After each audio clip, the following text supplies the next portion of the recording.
Since President Biden's been president, how many non-American citizens have come into our country illegally or on the basis of a claim of asylum? Thank you, Senator. HSI, as an investigative agency, is Do you know the number? no, Senator. You're a senior member of Homeland Security, are you not? That's correct. Does anybody know the number? None of you know the number. Try 8 million. Now, of that 8 million, how many were children, Mr. Morant? I don't have that number, Senator. You don't know. Does anybody know? None of you know. Isn't that special? Let's assume half. Okay? 8 million is 4 Nebraskas. Right? 4 new states. Let's assume, I don't think it's as high, half of them are children. How many of those 8 million people are still here? Do any of you know? Okay. How many of those 8 million are claiming asylum? You don't know? How many of them claim asylum and don't show up for their hearing? Nobody knows? How many of them claim asylum, don't show up for the hearing, and President Biden has deported them? You don't know? How many of them have claimed asylum, shown up for their asylum hearing, and been denied asylum and been deported? You don't know. How many of them were from Mexico? You don't know. How about 30%? That means 70% were not, right? Surely you know the answer to that. 30% minus 100% is 70%. Am I right? Okay. 30% came from Mexico. Why don't you implement a safe third country policy that says under asylum, under our asylum rules, you have to seek asylum in the first safe country. So if you come, say, from Venezuela or Nicaragua or another Central American country, you have to seek asylum in the first safe country. Why don't you do that? And then that would eliminate 70% of the 8 million. That's 5.6 million. Why don't you do that, Mr. Morant?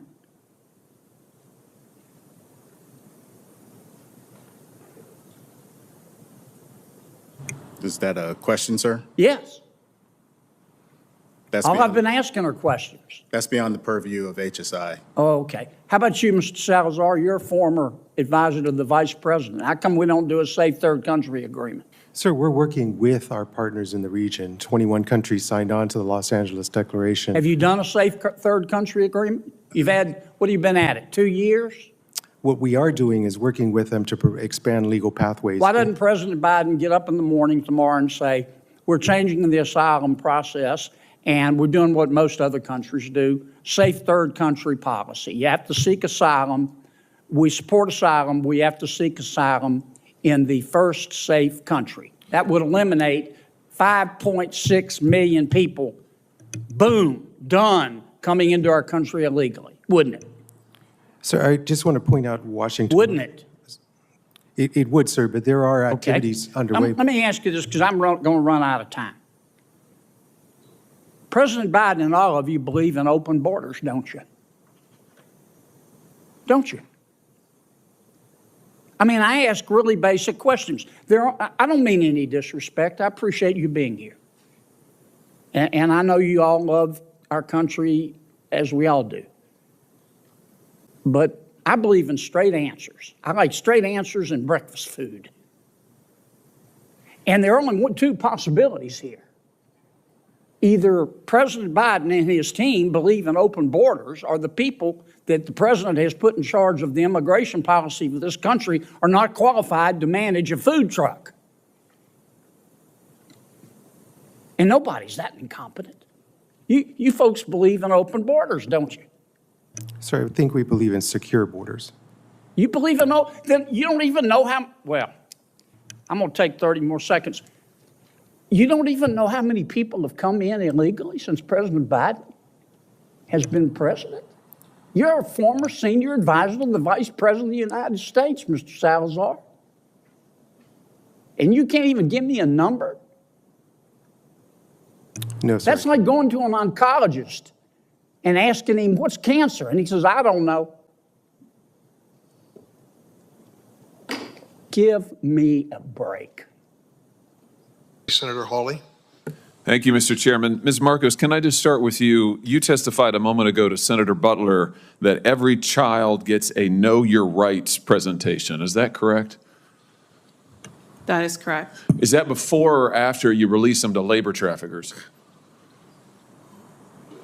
Senator, every child that comes into our care gets a Know Your Rights presentation, as well as... Have you read these New York Times reports, these stories, the series of stories the New York Times has done on the children who are in your care? Have you read them? Yes, I have. Have you read that children are scrubbing dishes, they are operating heavy machinery, they are delivering meals, they are harvesting coffee, they are working construction, they are working as housekeepers, they are working overnight shifts at plants where they are not paid, they are not going to school, they are not cared for, they are not giving meals, almost all of it illegally. Are you aware of that? That's a yes or no. Yes. Do the Know Your Rights presentation help them in those situations? Senator, ORR... That's a yes or no, I think. Do you really think that you're helping these children by releasing them to labor traffickers and, yes, sex traffickers? 85,000 children whom you have no contact with, and your answer is we gave them a presentation before we turned them over to these people who are exploiting them on a scale not seen in this country for 100 years, a century. A century. It's a disgrace in the United States of America. Let me ask you this. You did an audit, I noticed, where you gave yourself a clean bill of health. So just tell me this. Do you require sponsors to document their relationship with the child? Senator, we have a thorough vetting process. Do you require sponsors to document their relationship with the child? Yes, we go through... No, you do process. not.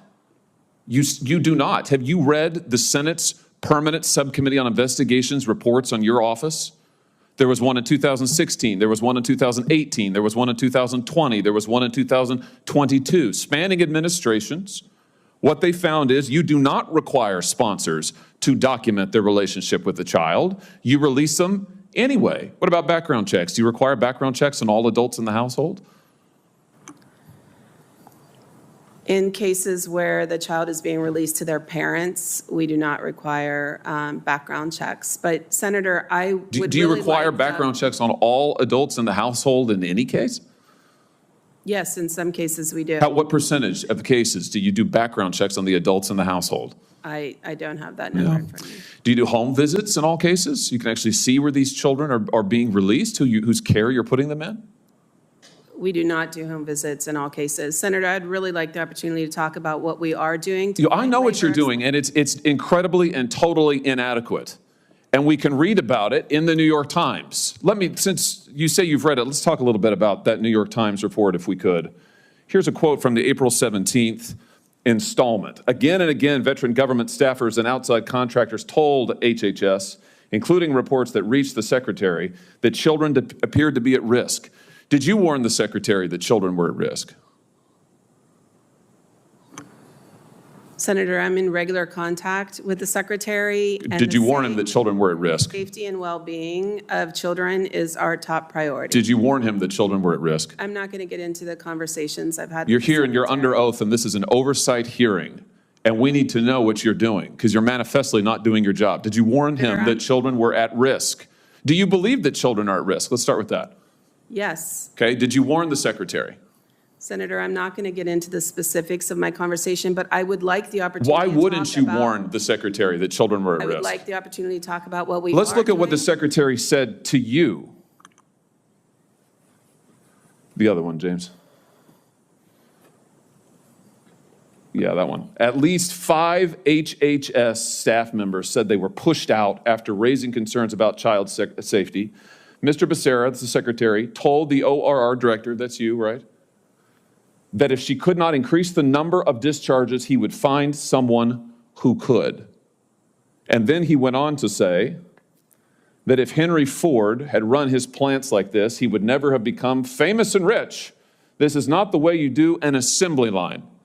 Get the kids out, run them through, get them out to those sponsors, those traffickers. Why didn't you resign when he said this? Do you think that this is morally acceptable? Senator, I joined ORR in September of 2022.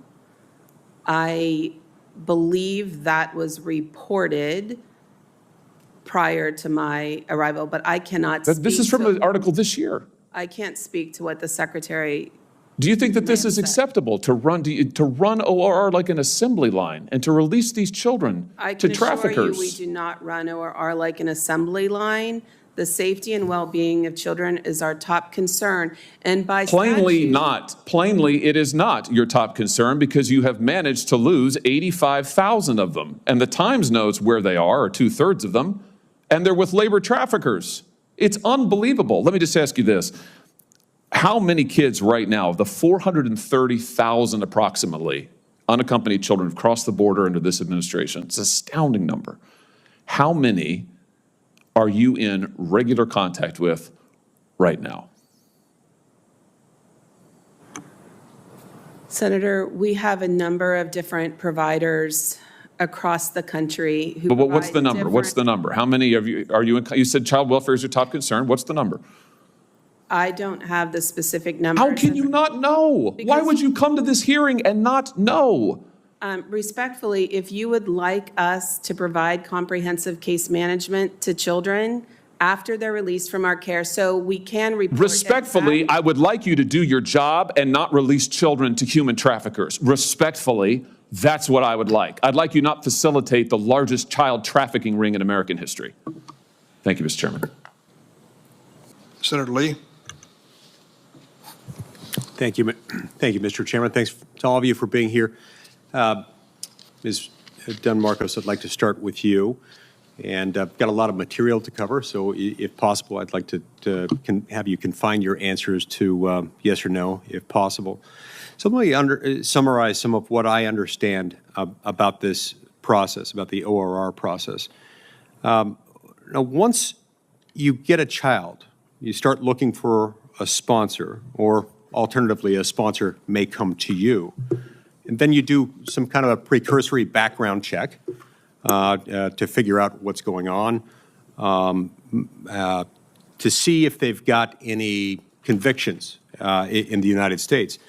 You don't ask if the sponsor is here legally. You don't check in the sponsor's home country if the person is not originally from the United States, to see if they are wanted there for a crime or have been convicted there of a crime. You don't come with local law enforcement. You seldom, if ever, do any kind of a home visit. If they don't answer the phone after a month or so, then you consider your job done. And given that you cannot remove a child once you've placed her with a sponsor, wouldn't you agree that vetting on the front end should be increasingly more vigorous and not less? And shouldn't a home visit and conferring with local law enforcement be the bare minimum that is done rather than the entirety of what you do? Thank you for those questions, Senator. I think that we have thorough vetting processes in place. We have child welfare experts throughout the country. We believe a child is best in a family, with a family in a community, not in a congregate care setting. I don't doubt that. I don't doubt that. But given what you don't do, that's what I find alarming. I don't doubt that you do some things, but what you don't do is alarming. And that's why it shouldn't be surprising to us, this New York Times article that my colleague Senator Cornyn referred to, that indicating that HHS has lost contact altogether with more than 85,000 children. 85,000 children that this administration has negligently placed with all but unknown sponsors, and now ORR has no earthly idea where these children are. And when asked about this, you recently passed the buck entirely and said, aside from the 30 to 37-day follow-up call, you, quote, do not monitor or track the whereabouts of children after they're released from your care, close quote. So am I understanding this correctly, that they're not lost because you're not legally responsible to know where any of them are after you place them, yes or no? Thank you, Senator. I want to clarify that ORR is not a law enforcement agency or an investigative agency. I don't doubt that. We- I'm not accusing you of that. I'm saying you don't know where they are, and now you're disclaiming responsibility. And of the Senator- 430,000 unaccompanied children, the vulnerable unaccompanied children who have crossed over our border in the last 34 months since President Biden took office, what percentage of those children's whereabouts can you tell me with any degree of certainty? Senator, respectfully, I want to state again that it is not accurate to say we have lost, that we have lost them. Okay, There are what a about my number- question? What percentage can you tell us where they are?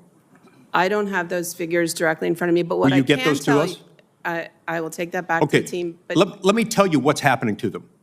Because clearly, you either don't know or you're not saying. They're being trafficked for sex. Doctors Without Borders has repeatedly told us that at a minimum, 30% of the young women and of the children who make this dangerous trek across our southern border, to it and then across it, are sexually abused on their journey. There are other entities that have come up with much higher estimates, some of them double that or more. Can you give us any idea how many of the 430,000 children who have entered our country under the Biden administration have been trafficked either en route or after they leave your care? Any idea at all? Any rough estimate at all? Any approximation of how many of them?